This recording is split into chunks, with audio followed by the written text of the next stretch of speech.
Oh, these older LA landlords. Oh, LA landlords. Come on in here now. Y'all see a fire and y'all see an opportunity to raise the prices. How much do you love La La Land? How much do you love? You know, that shows you the evil of landlords.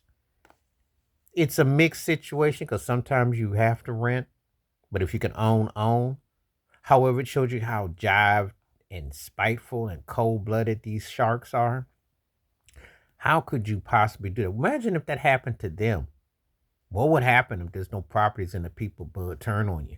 And you know those places are overpriced. Now, you also know that if it's in a predominantly black neighborhood, gentrification is going to come in because every time there's a natural disaster or catastrophe, it happens.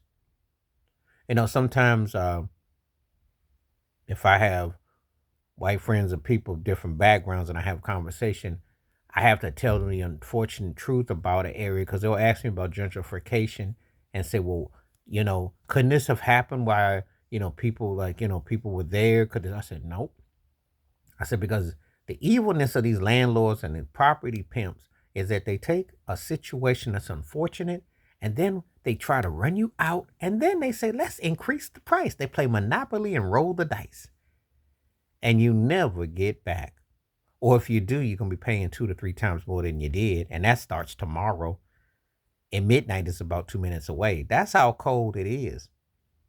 Because that's part of institutionalized systematic racism, too, that they do.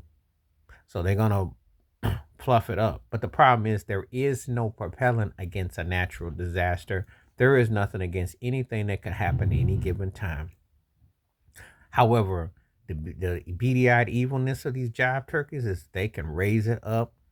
And because of the powers that be don't have no problem with getting money and taxes off of you, they look the other way, even in a time of need. FEMA or whatever, Blue Tarp or whatever you have, this is so predictable and so sad. I had people impacted by Katrina, New Orleans, and Houston, Ike, and all the different storms. And this is what they do.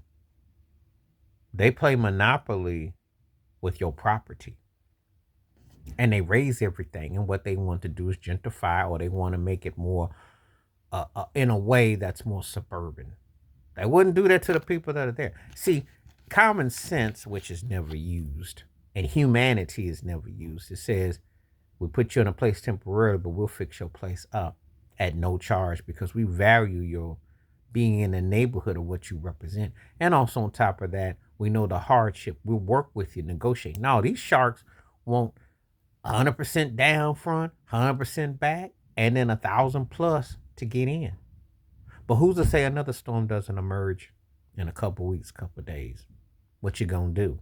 And what would happen if it happened to them? There has been no humanity and no human insight to anything in the last 25 years. We have seen disasters, we have seen natural causes, we've seen a whole lot coming, which, if you ask me, feels like the book of Revelations. If you ask me, feels like something more deep and pronounced. And they can't see it coming, but they're only thinking with their pockets and their bank accounts. But what happens when everything freezes up? Then what? What you gonna do? How you gonna act like you don't care about people? And that's the thing.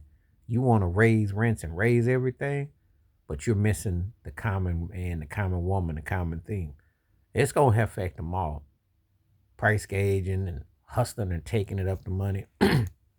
That's the evil that's been allowed. And that's one of the reasons why I do think California in for it, sadly, because they have not learned.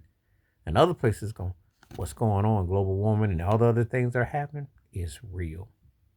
Please like, subscribe, welcome thoughts, comments, and I do respond. Thank you. Wash your hands, keep your mind clear, watch out for another. Share it if you like, and hit the membership. Stay safe, stay blessed, stay woke, stay free. Keep your eye on these sharks. I'm out.